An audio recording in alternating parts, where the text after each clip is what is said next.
1 year ago today, Kentaro Miura, the creator of one of the most influential pieces of manga in history, passed away. Berserk is an incredible work of art that studies the complexities of humanity with absolutely gorgeous artwork and incredibly nuanced writing. There are thousands of Berserk analysis videos on the internet, but I don't think I'm equipped to dissect it the way other people do. So, to honor Miura, I want to do something special. This is my list of the top 10 Berserk Apostles. Now, according to the wiki, there are only 14, but the four not listed aren't that important. For a quick ranking, number 14 is Rakshas, number 13 would be the Keeper of the Hounds, number 12 would be the female apostle Guts kills in the first chapter, and number 11 is the Egg of the Perfect World. Number 10 is the Slug Baron, the antagonist of the Black Swordsman arc. The reason he's on the list over the other four is because he's pretty iconic, being the first apostle we see actually fight Guts. He puts up one hell of a fight too, pushing Guts to some extreme measures to beat him, including using his daughter as a meat shield. He's also the first apostle to show us how terrifying they can be. He creates a pseudo-apostle, he hollows out Pippin and uses him as a puppet, something we never see again, and he summons the God Hand for the first time in the series. What stops him from going higher on the list is that his apostle form just doesn't look that good. It kind of looks like a bad kaiju from the 60s. I will say, though, he is used for some truly terrifying panels in the beginning. Number 9 is the Snake Lord, the antagonist of the first chapter of Berserk. There actually isn't much to say about the Snake Lord. He doesn't even have a name officially. He controls a small town and fights Guts. In all seriousness, the only reason I have him above the Slug Baron is because I think his design is cooler. I like that he has a giant cobra snake head with a human face in his mouth. He does give a really good showing of just how strong Guts is when he gets completely diced pretty easily. Number 8 is Borkov, the giant salamander apostle that ate Guts' hand. His design in both forms is kinda bad, with his human form being especially ugly. Much like the Slug Baron, I think he looks like a bad kaiju, but it kinda reminds me of Anguirus, so I'm willing to give it a pass. He's completely silent and doesn't really do much in the series, but what I think puts him above the other two is that he ate Guts' arm, an event that holds more weight in the series than anything the Slug Baron or the Snake Lord have did in their entire screen time. Number 7 is Grunbeld, the Flame Dragon Knight. We won't be talking about the novel with his backstory because 1, I haven't read it, and 2, I heard it's pretty bad anyway. Grunbeld is, in the story, a kind of bland character. He tries to be an honorable knight, but comes across as really boring and uninteresting. His apostle form is the only real saving grace for him. He's a dragon, and dragons are cool. That's just a basic law of science. We do see cooler dragons later on, but I definitely think Grunbeld's dragon form is really well designed and makes up for his flaws. Seriously, he's as blunt as his hammer, and he's only this high because everyone below him doesn't really have enough screen time. Number 6 is Wild, leader of the Black Dog Knights. Wild is this high because he has an important role in the Golden Age arc, and I think his apostle form is grotesque. It's the upper half of his torso on top of a giant gorilla body with eyes on his shoulders and chest, a giant mouth, and a very, phallic tongue. Personality-wise, he's kind of the typical hedonistic villain. He's also really dumb, being ready to kill Griffith just to try and survive. He yells out the name of his moves, too, which I'm pretty sure is only done by 2 characters in the entire series, the other one being Mozgus. But I could be wrong, it's been a while since I read Berserk from front to back.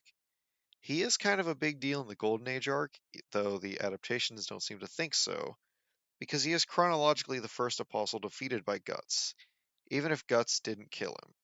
It's an important moment because without the knowledge that these things can be killed, Guts might have never gone on his journey to slay Griffith. Granted, that's not a given because this is Guts we are talking about, but it's still an important thing to think nonetheless. He also foreshadows the coming of the God Hand and Griffith becoming Femto as well, which are obviously crucial moments in the story. Number 5 is Rosine, the elf girl up from the Conviction arc. She's the first apostle who I can finally say I truly enjoyed. What I guess would be her normal state looks like a classic fairy, meaning it looks like a bug, a butterfly to be specific. She's probably the least terrifying and most tragic apostle normally, until she's actually transformed, but we'll get to that. Personality-wise, she's an adventurous and imaginative little kid. Coming from an abusive family warped her perspective of the real world and made her think that killing the adults and turning the kids into her little elf helpers was the right thing to do. It's the makings of a classic tragic villain that could carry a story on their own. Her true apostle form is a giant moth with her upper body underneath where the head would be. It's significantly more interesting than the previous 5 entries, and her personality is enough to really secure her spot here. The only reason I don't have her higher is because the remaining few apostles have some of my favorite visual designs in Berserk, with 2 of them having an insane amount of story impact that I won't spoil here. Number 4 is Locus, the Moonlight Knight. He's a stoic knight who has some surprising self-control we don't see a lot from apostles, like how he refrained from killing Rickert for slapping Griffith at Griffith's request. His human form is kinda uninteresting. If you watch anime, then you've seen a dozen other men with long or shaggy black hair that are absolute units on the battlefield. His armor's cool though, gotta admit the man's got drip. What really carries him this high is his apostle form though. Locus wields a lance in battle, and his apostle state turns him into a robotic looking centaur complete with his lance becoming even more powerful. One of Miura's greatest artistic skills, in my humble opinion, was his ability to take a pre-existing creature and put his own spin on it. We saw it earlier with Grunbeld, but I think Locus is a better example. It can be pretty difficult to screw up a dragon design. It is doable, don't get me wrong, but not nearly as easy as messing up something like a centaur. Locus's centaur form is incredibly sleek, smooth, and otherworldly, even by Berserk standards. It truly looks like something from the moon, and I love it. Number 3 is Irvine, the Demon Archer. He takes our number 3 spot for 2 reasons. The first being his design, and the second being his powers. So, starting with his human design, it definitely stands out against the other members of the new Band of the Hawk, looking kind of like Berserk's version of Robin Hood. He doesn't really wear any heavy armor, instead favoring light clothes that look like he could easily blend in with a crowd. But he has a pretty stylish hat. I also like the small detail that his bow has an eye, implying it may be a sentient creature in its own right, similar to Locus's horse. It's his apostle form that really takes the crown, though. He's another take on the centaur-like character, but his is much more unique than Locus. For starters, his human torso is in the back of the creature, with the creature itself looking like a horned wolf with a large eye in its forehead. Irvine also becomes significantly hairy as well, which is an interesting choice. Probably the coolest thing about his apostle form, in my opinion, is that it turns him into a walking ballista. It wasn't what I was expecting the first time he transformed, kinda like his powers. Irvine is one of the few apostles that has clearly defined powers, which are the ability to create arrows from the hairs on his animal half that unravel inside the opponent. This is some Kukulane level brutality right here. If you don't know, look it up. It's really interesting. I feel like Irvine doesn't get a lot of love in the Berserk community, mostly because no one really talks about him. I get it though. By design, he is meant to be in the background, but he will always be one of my favorites, just outside the top 2. Number 2 is Ganishka, the Dread Emperor. Ganishka makes it this high because of his role in the series, but we should dive into his design first. Like other Kushans, Ganishka seems to be inspired by Indian culture. His human form is that of a large bearded man with armor composed of little squares. He is shown to take on the form of a massive fog with his visage that can generate huge amounts of electricity that can even stop Zod himself. His giant apostle form from the man-made Behelit seems to resemble Typhon from Greek mythology, especially with the massive flailing arms. His role in the story, though, makes Ganishka unironically the most important apostle in the entire series. For starters, he's the only one who we've seen openly opposing the God Hand, something that most people probably wouldn't actually think was possible up until that point. He battles Guts, Griffith, and Zod, and forces Zod and Guts to work together, creating one of the sickest panels in all of Berserk. The most important thing he does, though, is cause the astral world and physical world to collapse on themselves and become Fantasia. Ganishka creates a man-made Behelit by mashing together a bunch of apostles and uses it to become a massive spiral monster that towers over all. In this state, he is uncontrollable, unstoppable, and begins losing his mind. Femto engages with him in this form, and Skull Knight tries to use the opportunity to sneak attack Femto.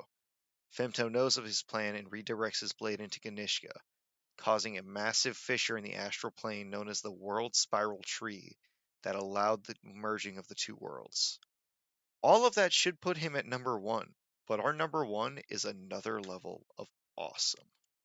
Number 1 is Zod the Immortal, a man who wishes to only battle the strongest foes he can find.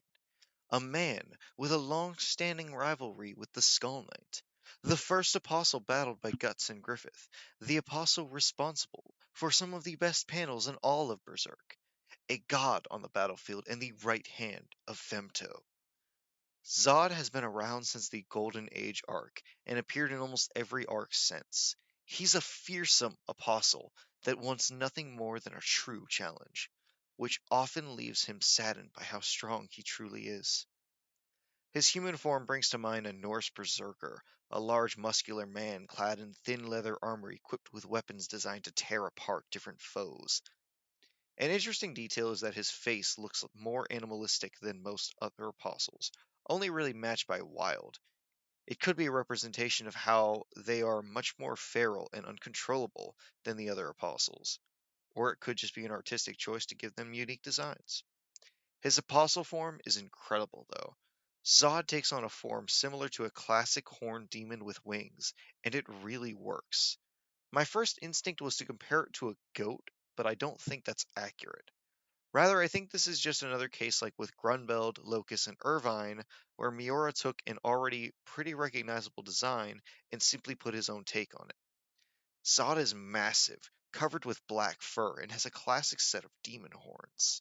He winds up losing one, though, which makes it asymmetrical and kind of awkward, but the rest of the design is so solid that feels more like a nitpick instead of a real problem. When we first met Zod, he is a wandering mercenary that has destroyed Guts' entire squadron. Guts faces off against him and loses, but manages to injure him for the first time in 300 years. Griffith then joins the fray, causing Zod to leave because he bears the egg of the king.